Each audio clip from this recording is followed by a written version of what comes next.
e a gente vai começar o nosso webinar aqui, a gente vai bater um papo com o Eric Nibo, mas antes de passar a palavra para o Eric fazer uma breve introdução, eu gostaria de passar a palavra para o Hauck, para ele fazer uma breve introdução em inglês. Hauck, please. Thank you, thank you. It's a pleasure having you here, Eric. I always take the time to say welcome. Welcome to the webinar. Very, very interested in the topic today. I know that you're thinking big, you're thinking far ahead. You're not thinking about the problems right now. You're thinking problems that have built up over years and decades and that are coming. And of course, laws take this into consideration, but of course the law affects everyone. So today we're thinking big as far as I understand, and I'm looking forward to hearing what you're saying.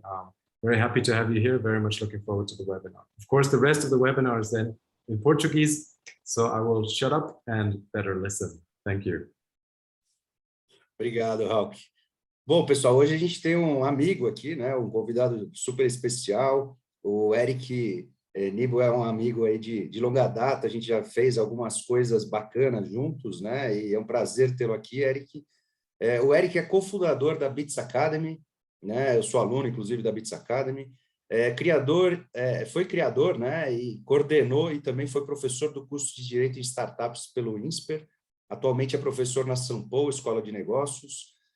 O Eric é advogado, formado pela Fundação Getúlio Vargas, FGV, foi responsável por vendas em 2 escritórios de advocacia, é ex-gerente jurídico global da EasyTaxi e um dos cofundadores da B2L, Associação Brasileira de Lawtechs e Legaltechs, e também é autor do livro O Poder dos Algoritmos, esse livro que eu estou mostrando para vocês, e esse livro ele é bastante importante para entender, né, como os algoritmos, né, a tecnologia influencia os nossos comportamentos, influenciam nossas vidas, e muitas questões que a gente vai abordar aqui têm relação com o livro.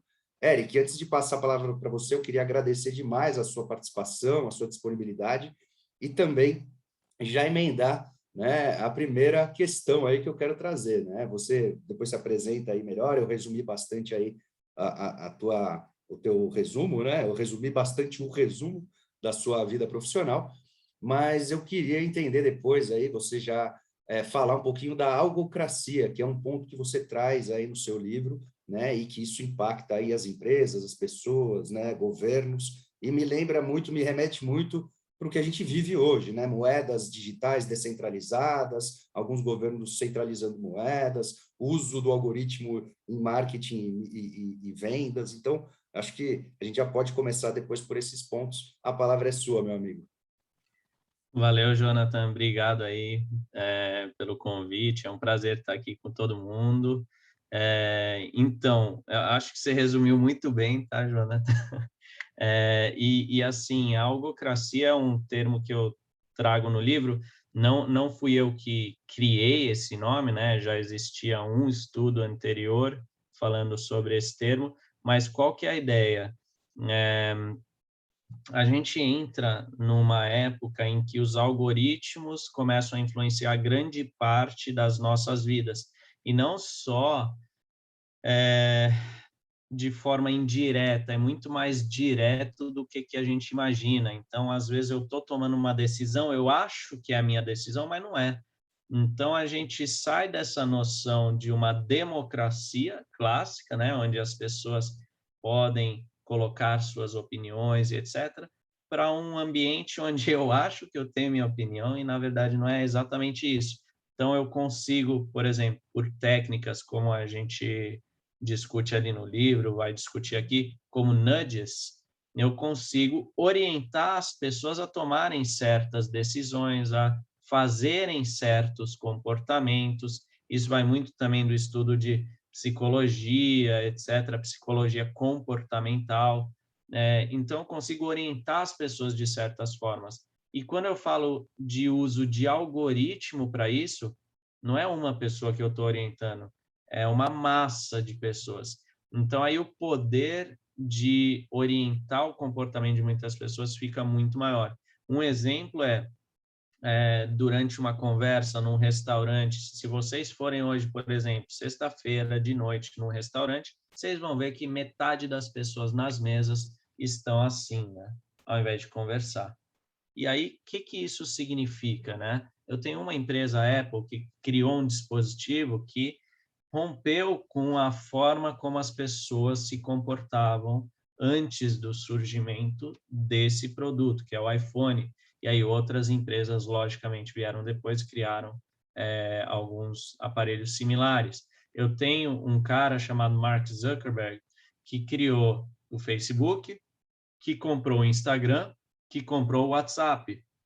E hoje o WhatsApp e o Instagram dominam ali a forma de comportamento das pessoas. Então, a maioria das pessoas manda mensagens instantâneas, está ali esperando por aquele tique azul para que a pessoa tenha lido, ou então quer mandar uma mensagem, quer conversar, é por áudio, e aí você tem aqueles áudios de 10 minutos, por exemplo.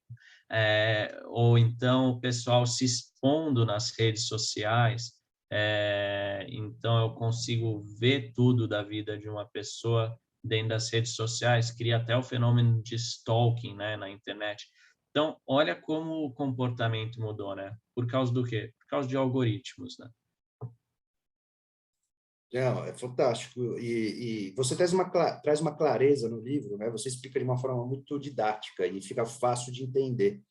E esse é um ponto importante, porque você aborda a questão da consciência digital, né? Entre vários assuntos, eu separei esses três, né? O rastro digital que a gente deixa e os nudges, que são justamente esses gatilhos, né? O uso do comportamento aí, uso técnica para modificar ou fazer com que o comportamento das pessoas aí seja do jeito que o algoritmo, né? Ou a empresa por trás do algoritmo queira. E essa complexidade, né, de como tudo isso é usado e funciona, é muito grande, né? As pessoas comuns aí, na maioria das vezes, nem sabem a quantidade, né, de bolhas que elas vivem e como elas são influenciadas por esses algoritmos.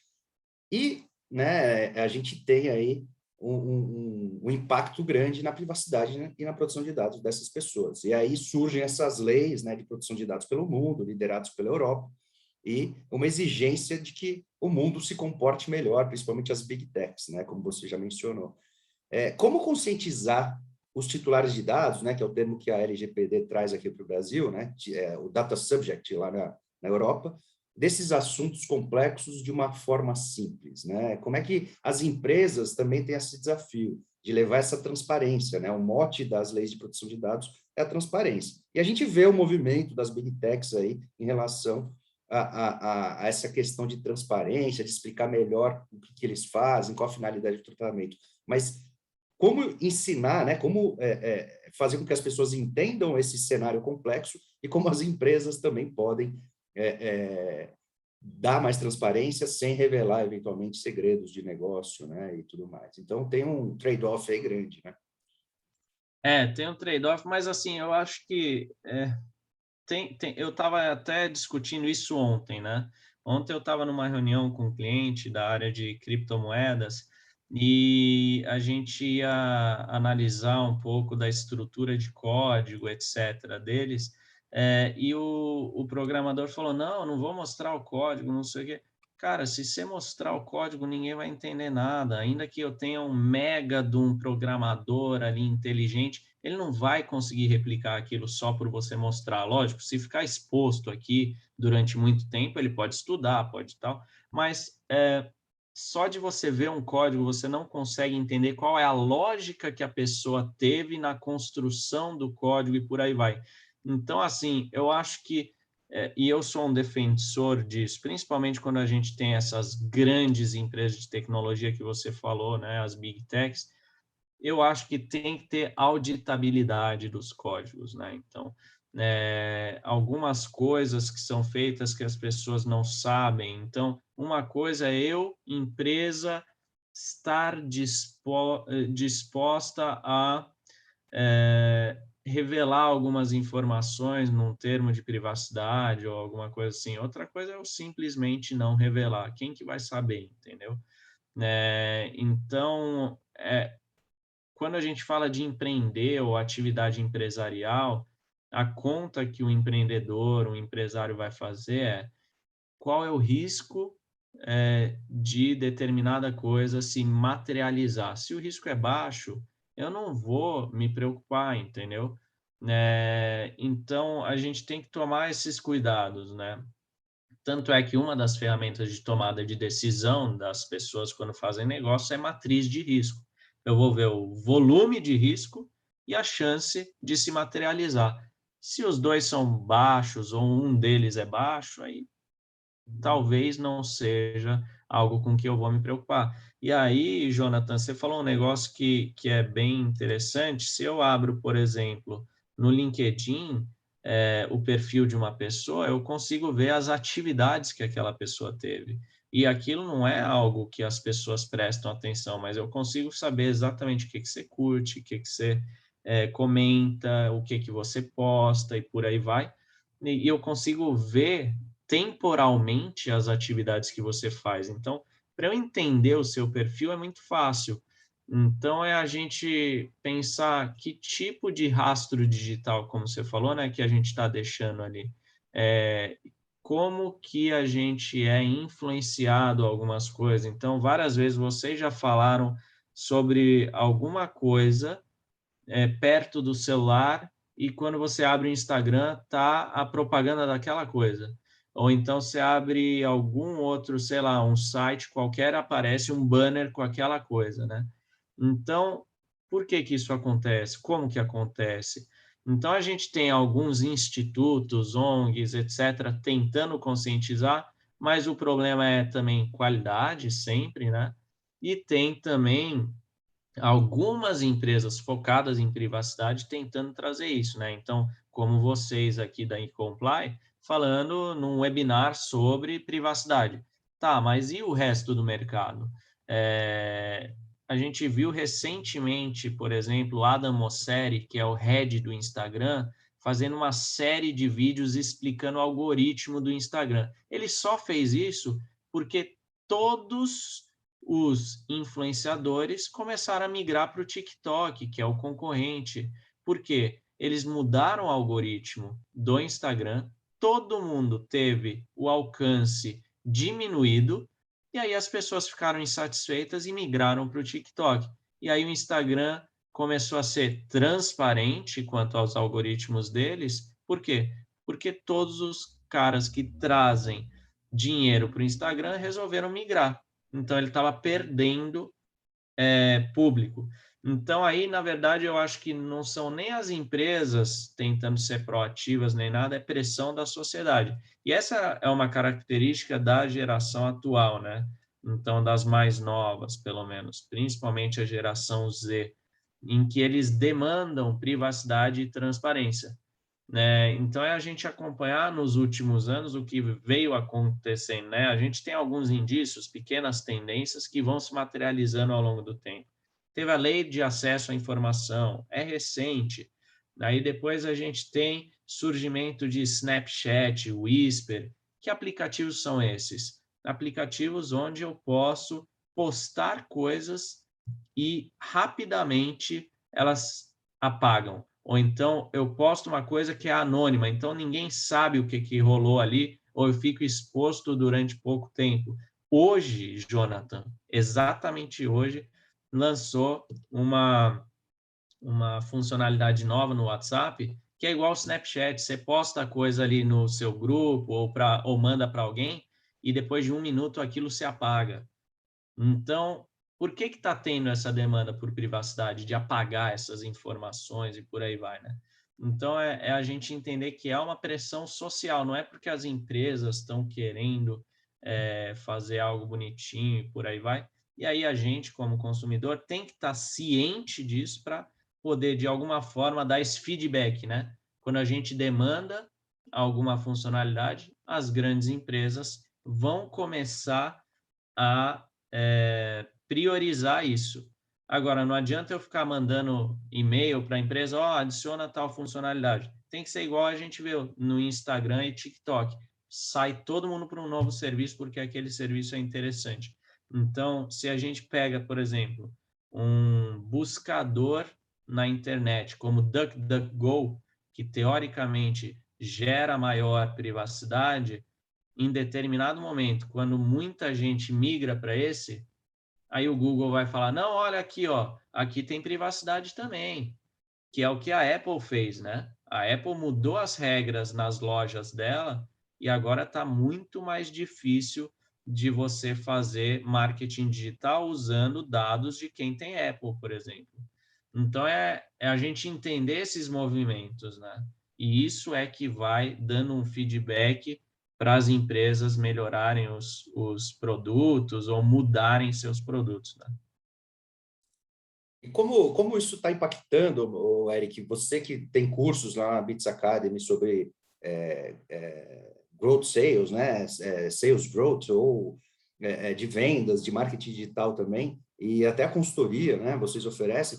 Como isso está impactando? Porque a gente tem essas questões da Apple, né? De dar o poder para o usuário definir se o rastreamento pode acontecer ou não, né? Pelos aplicativos. Tem a questão do cookie de terceiros, né? Que o Google já disse que vai acabar, ia ser para o ano que vem, mas adiaram para 2023, né? Essa mudança. Então, isso vem impactando também os negócios, né? Então, por um lado, existe essa exigência de privacidade e produção de dados, por outro lado, existe aí a necessidade do mercado também ter condições de conseguir, né? Captar novos clientes, né? Atingir aí o perfil de clientes que eles desejam. Então, como é que fazer esse balanceamento aí, né? Entre a necessidade do mercado de vender, né, produtos, serviços, etc., e também respeitando a privacidade. Porque, para mim, quem dita o ritmo de tudo isso, do mercado todo, né, das agências de marketing digital, de toda a parte de mídia programática, acabam sendo as big techs, as grandes plataformas como Facebook, como Google, né, e Apple. Né? Então, como é que você está enxergando aí esse futuro aí? Não sei se já fez uma projeção desses possíveis cenários futuros aí para o marketing digital e para as vendas. Impacta muito, tá? Então, você tinha uma dinâmica de venda que muita gente ainda está praticando, tá? Que era baseada no consumo de dados, você compra esses dados em vários lugares e aí você pode utilizar para entrar em contato, etc. Acho que todo mundo aqui recebe um monte de ligações, e-mails e abordagens indesejadas. Eu, por exemplo, me cadastrei na lista do Procon 2 vezes, não adianta. Então, o que acontece? Você tem duas fatias do mercado, uma que está cumprindo, outra que está descumprindo. Então, você já gera aí um desincentivo, porque as empresas que estão cumprindo talvez não tenham um ganho tão alto quanto as que estão descumprindo no curto prazo. No longo prazo, a curva de aprendizado daquelas empresas que estão cumprindo com as regras de privacidade acaba sendo melhor, porque eles já estão cumprindo desde o começo e vão desenvolver novas técnicas de venda baseadas nessa nova realidade que tende a se consolidar no longo prazo. Então, por exemplo, aqui dentro a gente desenvolveu uma técnica nova de vendas sem precisar desses dados, né? Então, a gente ensina para as pessoas como fazer essa captação de clientes sem violar os direitos de privacidade, né? E aí, lógico, existem formas também de você ter justificativas baseadas em algumas das bases legais da LGPD ou GDPR, por exemplo, como o legítimo interesse em alguns casos e por aí vai. O problema é o risco, né, que a gente falou antes, né? Qual é o risco que o empreendedor quer assumir? Então, legítimo interesse, a gente vai analisar caso a caso. Então, será que eu quero estar exposto a esse escrutínio caso a caso? Então, isso é importante também a gente entender. Mas, basicamente, vão surgir novas formas de venda baseadas na privacidade. Isso é até legal para alguns outros meios de vendas que não utilizam dados. Então, eu tenho, por exemplo, alguns desses de mídia programática que você mencionou, Jonathan, eles vão criar um algoritmo que gera um identificador randômico que é atribuído a uma pessoa, só que como ele é randômico, fica ali circulando e, putz, o Jonathan entrou, vamos jogar esse ID nele. Ninguém sabe quem que é o Jonathan. mas o algoritmo consegue identificar. Então, ele vai identificar o seu padrão de consumo ou de comportamento e vai fazer a ligação com as pessoas que estão querendo anunciar para você. Então, vamos dizer que você entrou numa livraria. A palavra-chave de livraria é livro. Aí aparece várias vezes nas suas buscas, livro, livro, livro, livro, livro. Aí o que vai acontecer? O ID vai falar, olha, tem um cara aqui que gosta de livro. Aí a Amazon vai lá e te oferta uma publicidade de livro. Só que ninguém sabe quem você é. Ninguém está usando o seu dado, né?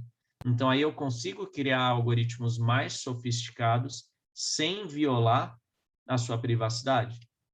Então, existem várias formas, né, da gente fazer isso. Isso é do ponto de vista tecnológico, do ponto de vista de metodologia de vendas, muda também.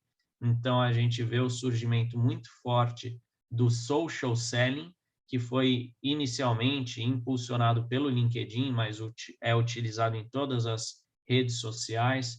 Então, essa é a metodologia de vendas que mais tende a crescer, exatamente porque não é baseada na violação de direitos do titular sobre os seus dados pessoais.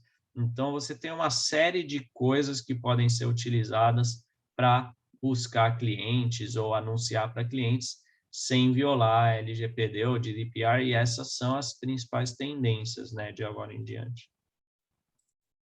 Não, isso é esclarecedor, porque realmente o que a gente observa é que as empresas vão precisar se aproximar mais, né, das pessoas de uma forma, ou por inbound, né, criando, aí, gerando conteúdos, ou mesmo por algoritmos que anonimizem esses dados e não identifiquem a pessoa, né? Então, se os dados que elas utilizam são anonimizados, né, já não são considerados dados pessoais pela legislação, né, seja brasileira, seja europeia.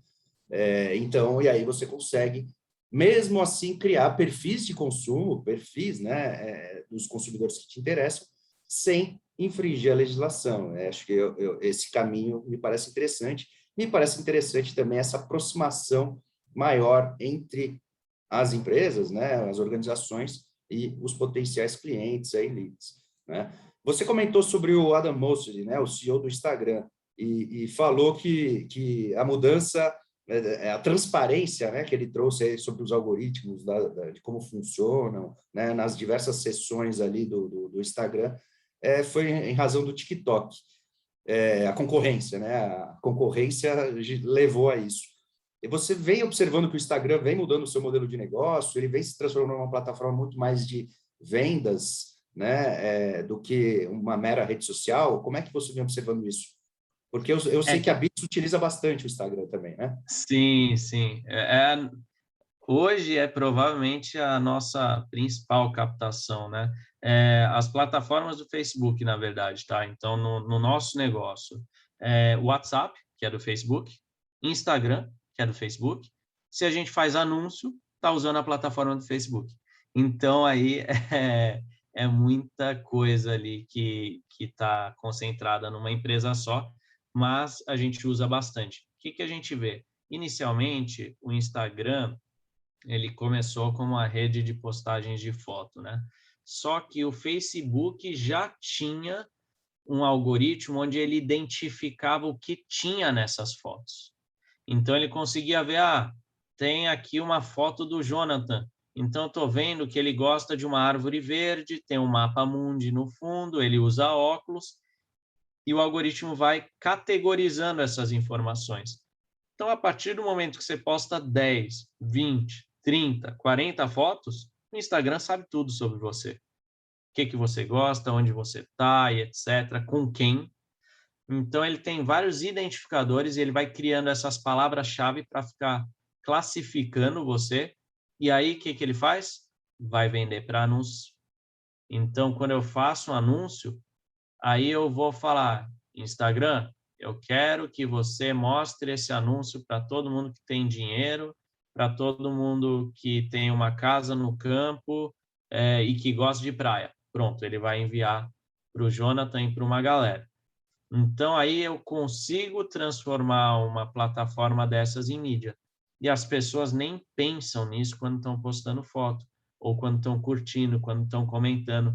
Ontem mesmo eu estava usando um desses anúncios do Instagram para divulgar um dos nossos trabalhos, e a pessoa falou: pô, você está falando de persona tal, mas eu nem sou sua persona e eu estou recebendo o seu anúncio. Botou no comentário. Falei, é porque você está dando sinais para o Instagram de que você se interessa por isso. Para você comentar, você viu o meu vídeo. E aí, depois que você viu o meu vídeo, você comentou. Então, só aí são 2 sinais que você está dando para a plataforma do Instagram que você se interessa pelo tema. E aí, o que acontece? Você vai continuar recebendo, porque você está interagindo. E o que o Instagram quer? Que você interaja com os anúncios. Ou seja, você precisa do conteúdo que eu estou vendendo. Então, é interessante como o pessoal nem se liga, né? Então, é importante entender exatamente o que está acontecendo nessas plataformas que a gente usa, porque senão você se torna massa de manobra, você é aquele gado ali que está sendo guiado para onde que a plataforma quer, né? E essa é a questão das bolhas, né? Então, hoje a gente vive em bolhas. Tanto que eu estava conversando com uma amiga esses dias e ela comentou sobre as postagens dela. Eu falei, putz, eu não recebo tuas postagens. Ela falou, é porque a gente está em bolhas diferentes.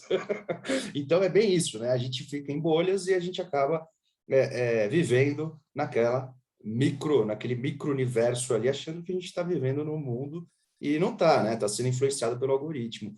Isso é um ponto importante, Jonathan. Eu estava discutindo Então, é isso isso que eu queria ontem que até. você explorasse aí, Pode falar, principalmente a pode questão falar. dos nudges mais prática, sabe? Explorar Sim. essa questão e também como esses nudges funcionam na prática aí para explicar para o pessoal. O que a gente está vendo, por exemplo, é uma polarização muito grande. Se a gente for voltar lá para 1980, 90, a gente tinha uma polarização muito grande do mundo, né? São os soviéticos e os capitalistas, né? O que está acontecendo agora, de novo? É a turma da direita e a turma da esquerda. Só que entre década de 90 e, sei lá, 2016, 2015, a gente teve uma pausa dessa briga tão forte de polarização. Mas o que aconteceu? Os algoritmos foram melhorando e aí a gente consegue reforçar toda vez o comportamento de uma pessoa. Por quê? O algoritmo quer te mostrar o que você gosta. Por quê? A chance dele vender é maior. Então, o que ele vai fazer? O Jonathan só lê livro. Então, eu vou ficar mandando livro, livro, livro, livro. De repente, o Jonathan não está saindo de casa para ir no cinema, não está indo para o parque, etc. Por quê? O comportamento dele está sendo reforçado o tempo todo. E isso está acontecendo com todas as pessoas, porque as pessoas não entendem que o algoritmo está reforçando comportamentos. E aí cria essas bolhas. Se eu estou reforçando o comportamento de uma pessoa, é óbvio que o mundo vai ficar polarizado, porque eu só recebo conteúdo de determinada coisa. Então, tem até um cliente nosso aqui que a gente está atendendo agora, em que ele quer furar essa bolha, né? Então, ele quer mostrar as notícias e em cada notícia está lá marcado se é liberal ou conservador e você pode ver a notícia contrária. Então, olha que interessante, né? A gente conseguir, de alguma forma, estourar isso.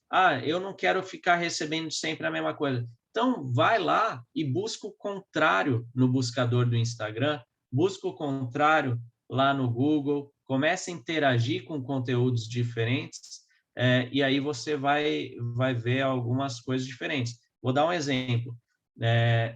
Quando você vai ali no explorar do Instagram, o que acontece? Se você é homem, vai ter mulher de biquíni aparecendo lá.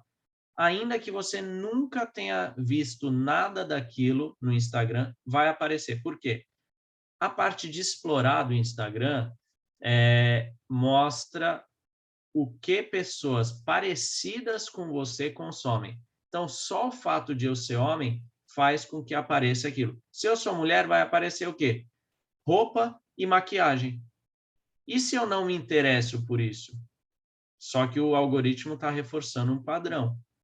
E aí a chance de você passar a consumir aquilo é muito maior. Então, que você tem que fazer? Começar a consumir outro tipo de conteúdo, até que você mostre para o algoritmo o tipo de conteúdo que você quer seguir. E agora, não é do dia para a noite, né? Tem que ser um comportamento repetitivo, porque quando você repete, o algoritmo entende, não, olha, tem um comportamento consistente nesse sentido. Então, ó, temos que mudar o interesse aqui. Então, é mais ou menos essa a ideia. E aí, o que acontece? Você acaba sendo enviesado, você acaba tomando decisões de uma certa maneira, e por aí vai. Uma coisa que é bem interessante, em termos de nudge, né? Nudge, para quem não sabe, é um empurrãozinho, né? A gente dá um empurrãozinho para a pessoa tomar determinada decisão ou se comportar de determinada maneira. Então, o que algumas pessoas que estudam psicologia comportamental começaram a ver? Ah, se eu fizer determinada coisa, a pessoa vai fazer isso. Então, na Holanda, no aeroporto, eles colocaram uma mosca, um adesivo de uma mosca no mictório. Por quê? No banheiro masculino, as pessoas estavam urinando no mictório e erravam a mira ali e caía muita urina no chão. Qual que é o problema? Sujeira, cheiro, etc. O que eles fizeram? Botaram um adesivo da mosca ali e aquilo virou uma mira, né? E aí o pessoal parou de urinar no chão. Eu posso, por exemplo, colocar, e isso é mais próximo da nossa realidade aqui, talvez, eu entro no site, quando eu movo o cursor para fora, sai um pop-up. Não, não saia. Você tem 10% de desconto. O que você faz? Você vai lá e compra. Você nem ia comprar. Quando a gente pensa no One Click da Amazon, se você cadastra o seu cartão ali dentro, se você bater na tela sem querer, você está comprando. Porque é One Click. Então, o que eles estão fazendo? A compra impulsiva, sem reflexão, né, sobre aquilo que você está comprando. Então, isso também é um empurrãozinho para você consumir mais. Então, tem várias dessas coisas que a gente pode usar na internet, pensando em algoritmos e comportamento, etc., que vão fazer com que as pessoas tomem determinadas decisões que elas acham que são decisões próprias e, na verdade, não é 100%, né? E aí, nesse momento, a gente pode até discutir o quanto a gente perde da nossa liberdade, né? Então, é importante a gente ter consciência disso, que é o que você falou, né, Jonathan? Consciência digital. Quando eu sei sobre tudo isso, aí eu tenho consciência digital. Se eu não sei, eu estou sendo guiado. Pois é. O Roger comentou do documentário Dilema das Redes, né? Que explica um pouquinho dessas questões, e também o Daniel comentou que tem um outro caso aí da bola de basquete que é parecido com a mosca aí para mudar o comportamento, né? Então, o que eu vejo também, Eric, é que as mídias out of home estão surgindo de uma maneira forte. Por quê? Porque hoje, além das mídias do marketing digital e tudo mais, claro que com a pandemia esse mercado foi bastante afetado, mas existe uma possibilidade de interação maior com essas mídias fora de casa, né? Então, esses painéis, essas coisas mais interativas. E parece que foi um mercado que cresceu bastante aí, porque atinge os segmentos, você não acaba não ferindo os direitos dos titulares de dados, né? E consegue atingir o público que você quer, né? Não sei se você vem observando isso também. Pelo menos eu estava lendo um relatório sobre mídia fora de casa, eles chamam de mídia out of home, né? Tem até uma associação Exato. no Brasil. OH, né? Isso.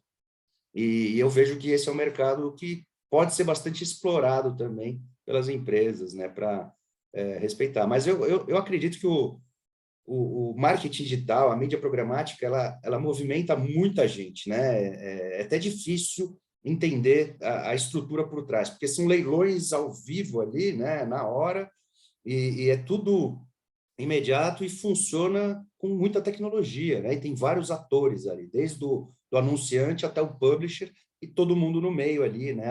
As ad networks, né? O pessoal que faz aí os data brokers que vendem os dados, né?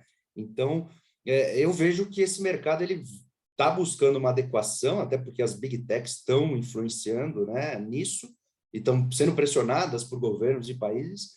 Mas eu acho que esse mercado ele tende a evoluir, né? O que você acha? Esse mercado ele tende a respeitar as leis de privacidade, mas usando a tecnologia dessa forma mais anonimizada, sem identificar pessoas, mas com o mesmo potencial de assertividade?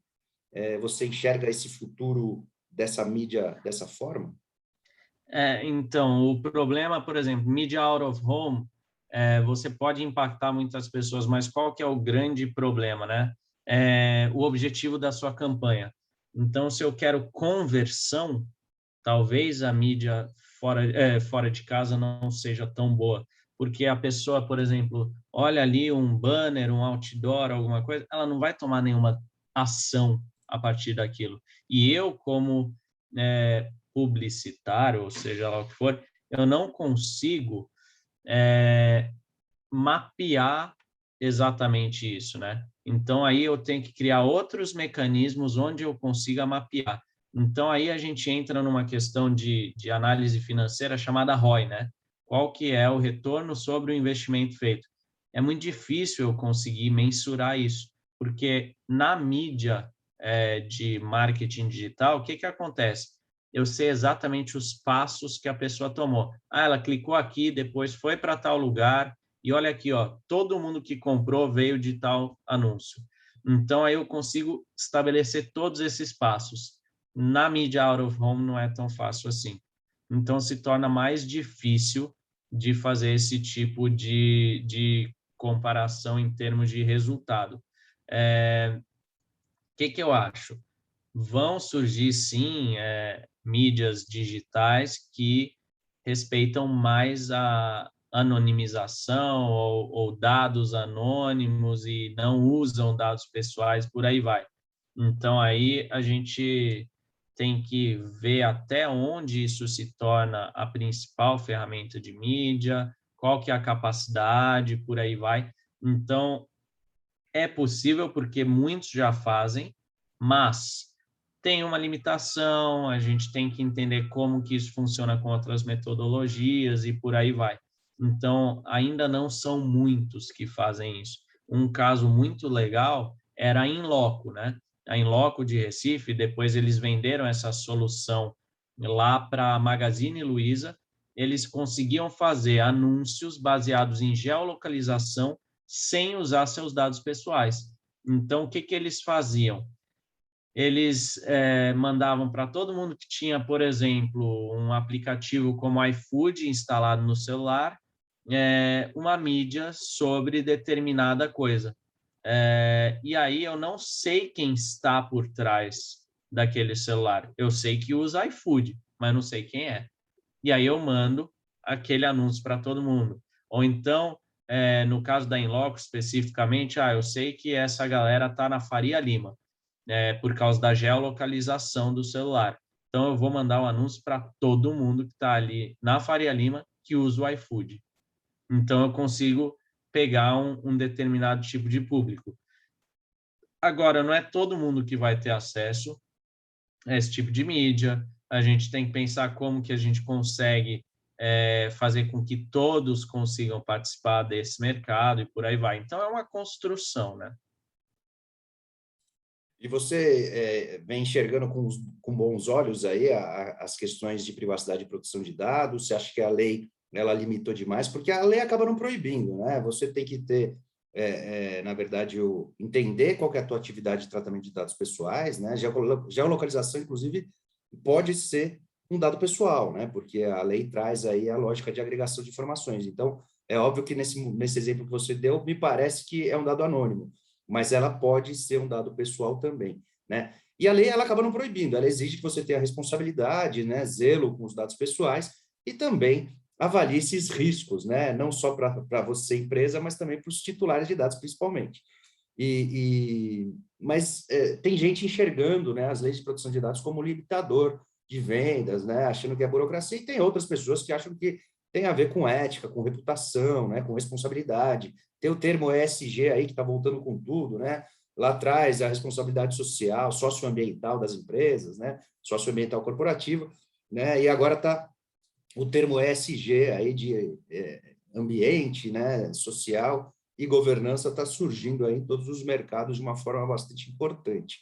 Você acha que isso é uma evolução para essa consciência, para essa atitude, né, e essas ações éticas da empresa, de governança, né, de ter respeito à diversidade, às questões sociais e também ao meio ambiente?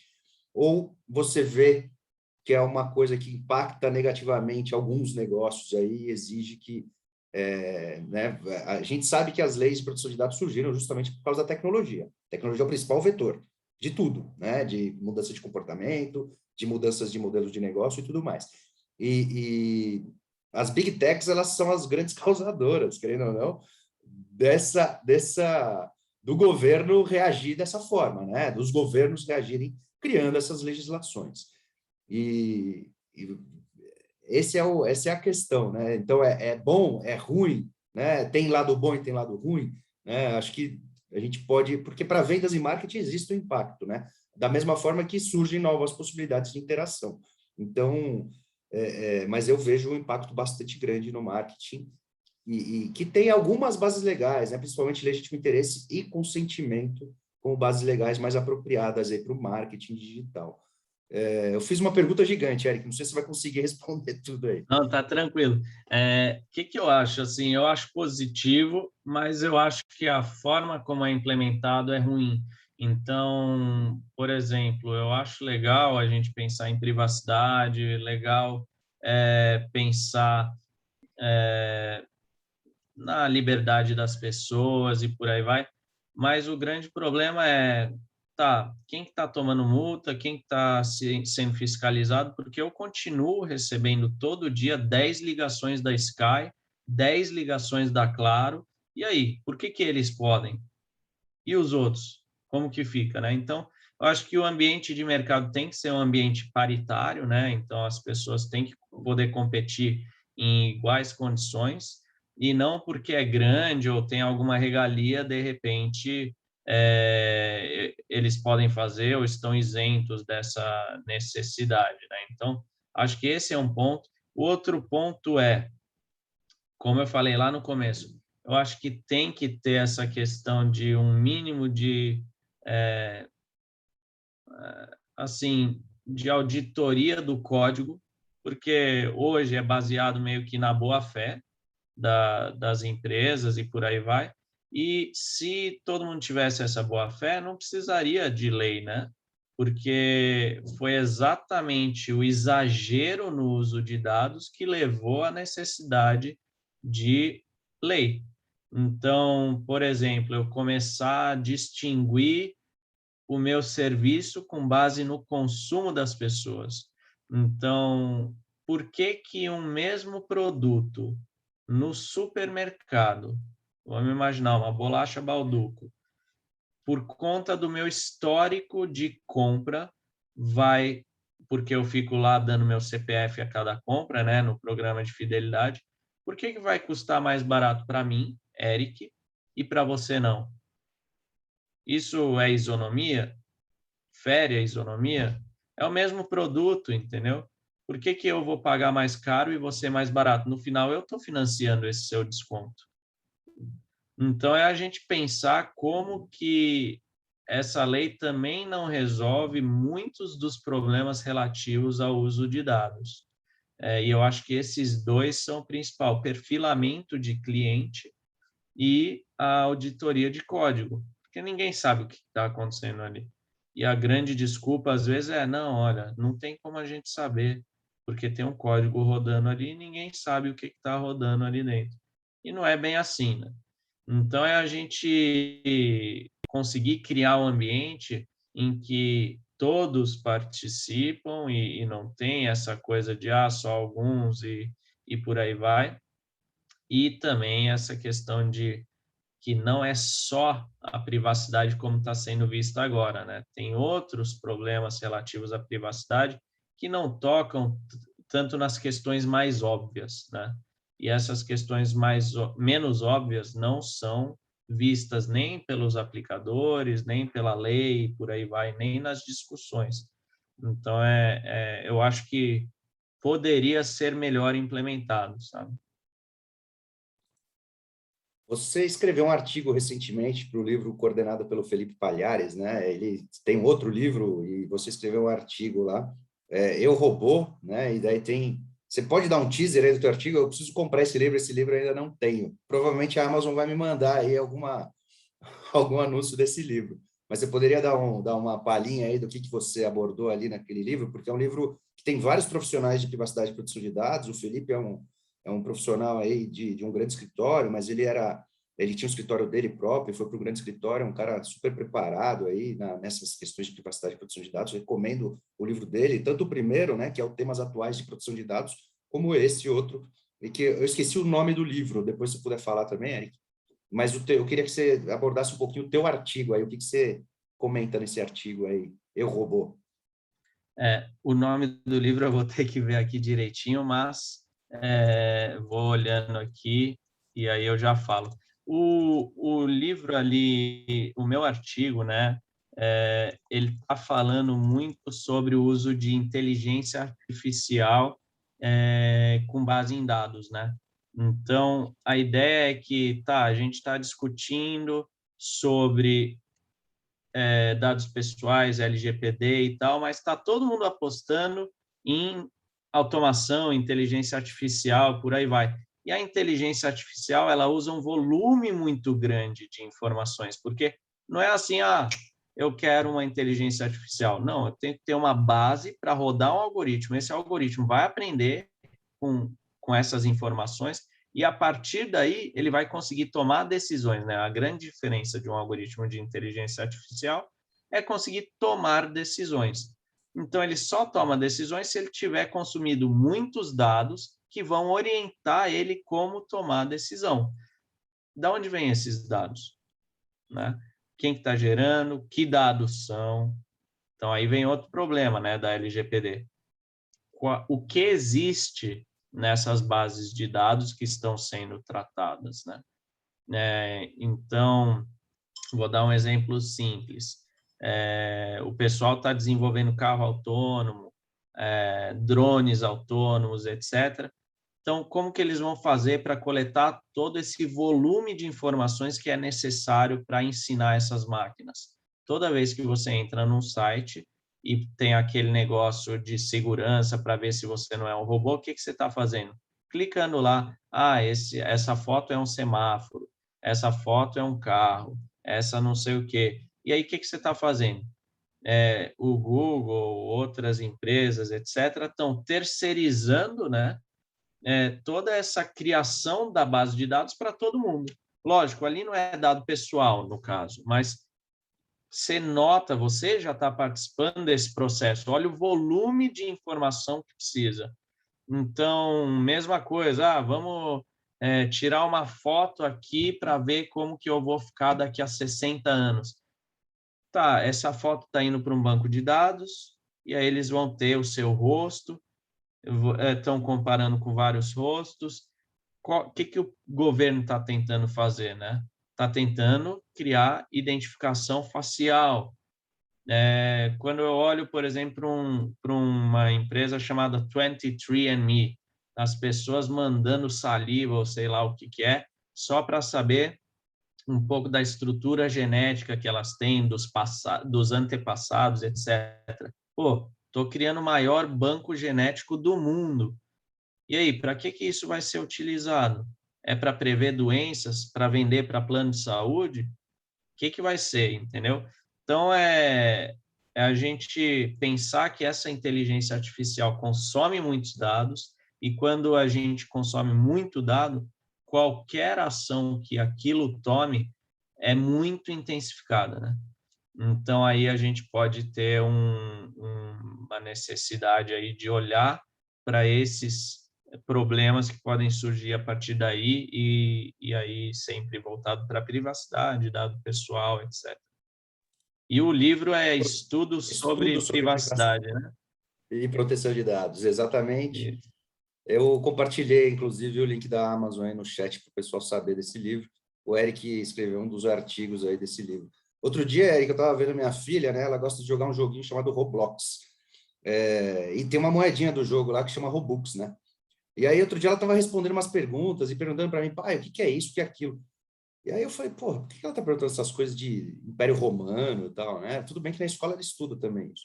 E aí eu fui ver, ela estava ajudando o algoritmo da Microsoft, e esse algoritmo da Microsoft dava acho que um cupomzinho para ela trocar por Robux. Então, certamente, ela estava interagindo com a inteligência artificial da Microsoft, né, para poder ganhar as moedinhas do jogo que ela joga. E tem a questão das crianças, né? As crianças estão sendo influenciadas absurdamente. Até saiu uma notícia ontem que a gente compartilhou um com o outro aí sobre algumas medidas, por exemplo, o Instagram, quando for adolescente, né, abaixo de 16 anos, eles já vão manter, por padrão, o perfil privado, né? E o Google também está tomando medidas aí para essa parte de dados pessoais de crianças e adolescentes serem bem mais protegidas. Então, existe essa tendência, existe esse perigo também, né? Acho que com os menores aí, com as crianças, porque se a gente, adulto, que tem um pouco mais de consciência, nem entende o que está acontecendo, né? O que as crianças estão sendo influenciadas e a gente nem sabe.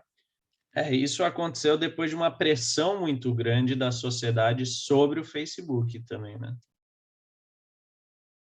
Sim, da sociedade, do governo, né? Todo mundo, das multas na Europa, né? A Amazon tomou uma multa gigantesca aí semana passada, não sei se vocês viram a notícia, quase $1 bilhão aí de multa, a maior multa da história, numa autoridade supervisora, né? Vamos ver se isso vai ser efetivado mesmo. Mas tem muito assunto, daria para fazer esse webinar aqui por 2, 3 horas, né? Infelizmente, nosso tempo já está acabando. Eu queria ver com o pessoal se eles tiverem alguma dúvida, pode interagir no chat, pode interagir no Q&A. E, Eric, eu vou deixar aqui para você fazer suas últimas considerações também, e já agradecendo a tua participação aqui, teus ensinamentos, né? E fica à vontade para passar a tua mensagem final para o pessoal que está nos assistindo. Eu também quero agradecer bastante aí o pessoal que está assistindo. Obrigado aí pelo comparecimento, né? Tem várias pessoas aí que a gente já conhece também. Muito obrigado aí pela participação. Obrigado, Jonathan. Obrigado aí o pessoal que está participando, tá? Foi um prazer discutir aqui com vocês. Acho que sempre temas muito relevantes aí que você traz, Jonathan. É sempre bom aí discutir as coisas contigo. E acho que é isso, é a gente tomar um pouco mais de cuidado, entender o que a gente está fazendo de fato, se não existe algo ali que tem uma segunda intenção, talvez, não é segunda porque em algum lugar está escrito isso, mas que a gente não viu, né? Então, é a gente entender, de fato, como que algumas ações nossas estão conectadas com um objetivo, talvez, posterior, né? Esses detalhes aí que nas entrelinhas que a gente não enxerga. O Daniel está pedindo para fazer um outro webinar com você. Claro, vai ser um prazer, Daniel. Vamos marcar assim, a gente pega um assunto bacana, né? O bom do Eric é que a gente consegue falar sobre diversos temas, né? Se quiser falar de futurismo, a gente fala. Se quiser falar de legal design, a gente fala. Se quiser falar de algoritmos, né? Tem um livro dele que vale a pena vocês lerem também. Então, pô, Eric, obrigado aí. Você é um cara eclético, sabe muito sobre muita coisa, né? Inclusive nesses detalhes que faz a gente refletir aí sobre, putz, realmente, né? A lei, ela protege isso, mas ela está deixando de lado essas questões que estão nas entrelinhas, e isso é muito importante, né? Para a gente se conscientizar. E eu que estou trabalhando com isso diretamente, ter que ter essa visão mais ampliada também, né? Não posso ficar limitado a não, aplicar a lei, né? Literalmente ali, e não enxergar as consequências. Então, cara, obrigado pela aula, obrigado pela sua presença. Eu vou agradecer aí mais uma vez, né, a sua disponibilidade por estar aqui com a gente hoje e agradecer, obviamente, o Incompleto por dar esse espaço para a gente. Tá, Joia? Tem mais Obrigado, Jonathan. aqui, Obrigado, ó. Tem o viu, pessoal pessoal? falando obrigado, pessoal agradecendo aí o conhecimento compartilhado. Pessoal, muito obrigado. Vamos ver se a gente consegue fazer um próximo webinar. Vamos definir um assunto, Eric, e aí a gente traz aí. Vamos sim. Tá bom? Obrigado, viu? Obrigado Tchau, vocês, pessoal. tchau. Um abraço a todos. Tchau, tchau.